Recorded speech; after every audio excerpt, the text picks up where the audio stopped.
Papi papi, papi chulo, papi dingami dingami, Jamaloko. Papi papi, ইয়াল্লা হাবিবি, come to ক্রিমের বাড়ি। আমার বাসাতে কে এসেছে? কে আখি এসেছে। উফ, আমি খুব আনন্দ। হ্যালো বন্ধুরা, কেমন আছেন সবাই? আশা করি সকলে অনেক অনেক ভালো আছেন। এবার কিরিম আপার বাড়িতে বেড়াতে আসলো আখি ইসলাম, আর আজকের এই ভিডিওতে সেই সম্পর্কেই বিস্তারিত জানবো। সাম্প্রতিক সময়ে টিকটকে ভাইরাল এই দুই মুখ কিরিম আপা এবং মিনিক্যাট।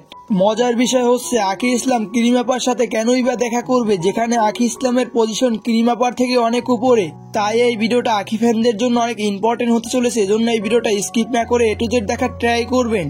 এবং এই ভিডিওটা দেখতে দেখতে ভালো লেগে গেলে অবশ্যই একটি লাইক দিয়ে রাখবেন, এবং চ্যানেল নতুন দর্শক হয়ে থাকলে চ্যানেলটিকে সাবস্ক্রাইব করে পাশে থাকা বেল আইকনটি বাজিয়ে দিবেন, তাহলে পেয়ে যাবেন এরকম প্রতিনিয়ত আপডেট ভিডিওগুলোর নোটিফিকেশন। তো চলুন ভিডিও শুরু করি।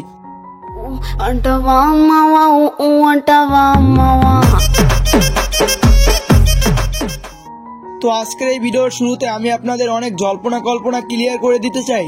যেমন আখি ইসলাম কখনোই কিরিম আপার বাড়িতে যায়নি, গিয়েছিল একটি পার্লারে, যেখানে মূলত পার্লারের কর্মকর্তারা তাদের দুজনকে ব্রাইডাল শুটের জন্য ডেকেছিল। আর সেখানেই মূলত তাদের দুজনের মিট হয়, এবং সেখানে বসে তারা অনেকগুলো টিকটক ভিডিও আপলোড করেন টিকটকে তৈরি করে। পরবর্তীতে এই ভিডিওগুলো সোশ্যাল মিডিয়ায় এবং টিকটকে আলোড়ন সৃষ্টি করে। এরপর থেকে আখি ইসলামের ফ্যানদের মনে অনেক প্রশ্ন জাগে, কেনই বা আখি ইসলাম কিরিম আপার বাড়িতে বেড়াতে গেছেন।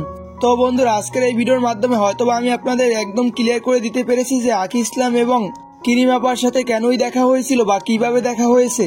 আর এই ভিডিওটা ভালো লেগে থাকলে অবশ্যই একটি লাইক দিয়ে রাখতে পারেন, এবং চ্যানেল নতুন হলে চ্যানেলটিকে সাবস্ক্রাইব করে রাখতে পারেন এরকম নিত্য নতুন ভিডিওগুলো পাওয়ার জন্য।